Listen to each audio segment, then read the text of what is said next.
there guys, and welcome back. Thank you so much for joining me as always as we chill out, kick back, relax and talk about some movie news.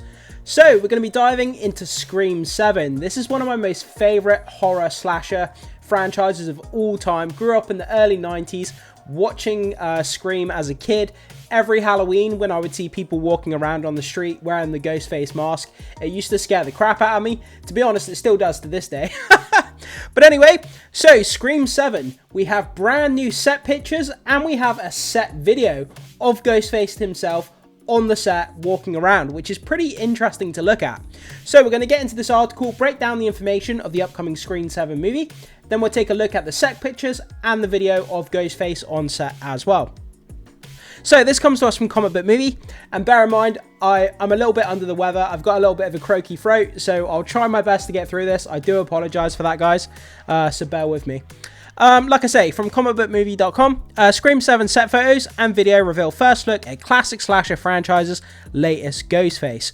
Yeah, man, there's just something about Ghostface, just a mask. It just invokes this kind of fear in me, and I'm really not sure why. So cameras are now rolling on Scream 7 in Atlanta, and the first photos and video from the set have been shared online. Though the shots are far from the clearest, we do get a pretty good look at the iconic slasher franchise's latest Ghostface, who appears to be stalking a victim as he or she passes by Prescott's Coffee. It seems Sydney is going to be a business owner when we catch up with her. So the masked killers haven't really changed up their looks that much over the years, and it doesn't look like this movie is going to break that tradition. Yeah, I mean, that's the thing, isn't it? I mean, Ghostface, I mean, he doesn't really evolve in terms of his looks from movie to movie. I mean, he's pretty much looked the same from the first movie, pretty much right up until the latest movie. And, I mean, his appearance doesn't really need to change all that much. I mean, it's a pretty cool costume as it is. And I mean, the problem is if you change it up too much, you start to then kind of infuriate the fan base, because then you're kind of changing Ghostface into something that's not recognizable, and then it doesn't really feel like Scream anymore. So I think they've done a good job with kind of not really touching the appearance of the Ghostface killer, if you like. So the masked killers haven't really changed. Okay, I already read that bit. Earlier this year, the trades reported on a couple of Scream 7 casting additions that left fans of the long-running slasher franchise a tad confused. We learned that one of the two OG Ghostface, Matthew Lillard, Stu Macker, would return for the next film despite being killed off in the first Scream after being stabbed several times and having a TV dropped on his head. I love Matthew Lillard though, and I'm so glad he's coming back to this movie. Although we're going to have to find out how exactly he comes back, obviously from being dead in the first movie, like it says here. How does he return? Did he actually die in that first movie? Or is there some sort of like supernatural thing that brings him back to life? I mean, how are they going to kind of bring up the MacGuffin to kind of explain why he's back? Then reports came in that Scott Foley would be back as Scream 3's Ghostface. Roman Bridger also pretty definitively dispatched. Are these killers somehow still alive, or will the Scream franchise finally introduce a supernatural element? That's exactly what I was just saying. And guys, I'm being honest right now, I didn't read this article ahead of time, so I'm not copying that whatsoever. But yeah, I mean, how do you explain someone coming back from the dead? I mean, you've got to come up with a pretty unique MacGuffin or kind of story to describe how exactly that's going to happen and have it kind of believable. But then again, at the same time, they could completely just go off the rails and just come up with some sort of supernatural element that explains how he's come back from the dead. But then, I mean, the whole Scream franchise has never really introduced the supernatural element. Would it feel too gimmicky? Would it feel too silly?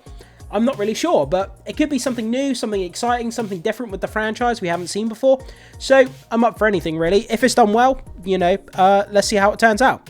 So according to the recent rumor from Daniel Rickman, some of the recent movies' Ghostfaces will return via AI or deepfake technology, which will reportedly play a significant role in the plot. Yeah, that's a little bit risky because obviously with AI and deepfake technology, it's still a very controversial kind of technology to use. A lot of people really don't like that kind of technology in their films and in their media. So if people do catch on to the fact that this is being used, it might have a little bit of a negative effect on the film, but we'll have to wait and see. It seems in part that the new Ghostface or Ghostfaces plan to torment Sydney Prescott, obviously played by Neve Campbell, which will be to make her believe that the killers she's defeated in earlier films have returned to exact their revenge. See, that's a pretty cool synopsis there. I mean, bringing back old killers that she's already dispatched. But then again, like I keep saying, how are they going to explain them coming back from the dead? That's what I want to find out, and I'm sure the film will do a great job of explaining that. So what we're going to do now, we're going to go over and have a look at the set pictures and the set video of Ghostface. So let's go over to X. So this comes to us from We Love Physical Media. First look at Ghostface on the set of Scream 7. So bear in mind, they're very zoomed in pictures. They're a little bit grainy, a little bit hard to tell the finer details. So you have to bear with me. It is our first look at the Ghostface in this movie. But still, nonetheless, I think they're pretty cool images. So you can see here, we've got some of the cast, we've got some of the crew, on set. You can see some of the equipment down here, the filming equipment that they're using on set. And just here on the right is a bit blurry, like I say, but you can clearly tell that this is Ghostface outside of what looks to be Sidney Prescott's cafe, and we can see him just stood there. Very ominous. Again, I mean, the silhouette of Ghostface, it always creeps the hell out of me. It's just one of those horror icons that just gives me the heebie-jeebies. Again, we sort of see the side profile of Ghostface. Obviously his long black cloak and his hood, and we can sort of see the chin there of his mask. He's behind this tree. Again, walking in public. He's very, very bold with what he's doing. I mean, he's in public. He's in a very public place. A lot of people are going to see him. It looks like he's walking on the sidewalk, like in a busy street. So how are people not going to see him? That's what I want to know. So moving on to the next one. Again, it's the same sort of picture, but just zoomed out. It says the word coffee here, so it looks like he's outside of a coffee shop, like I say. And we can sort of see Ghostface just kind of casually walking around. Up to no good, no doubt. Moving on to the last image, it doesn't show us Ghostface here, I don't think. But again, we can clearly see there's a coffee sign, so it's clearly outside of a coffee shop. So, moving on to the actual footage that we have. Oh my god, I'm shook. The way we are seeing Ghostface filming on the Scream 7 set before an actor, that's a first. So yeah, the first set leaks are actually Ghostface instead of an actor, which is kind of crazy. So, it's only 5 seconds long, but let's play this footage and see what it has to show us. I'm just going to mute it, just in case there's audio. So, let's play this. So, there we go. We can see Ghostface. So I'll just play it in the background. So we can clearly see Ghostface. He's walking down the street, and then he takes a left and he walks into the entrance of the coffee shop by the look of it. So it could be very reminiscent of Scream 6. You know, we got that scene where he walked into sort of like a corner shop. He walks in there, he kills the shop owner, takes the shotgun, and then he's after the victims in the corner shop. Could be the same sort of thing here, where he just flat out doesn't give a shit. He walks straight into the entrance of the coffee shop and he starts to basically mess shit up. That could be basically what's going on here, and I think that scene would be incredible to see, and I can't wait to see how that turns out. But yeah, man, again, Ghostface just creeps the hell out of me.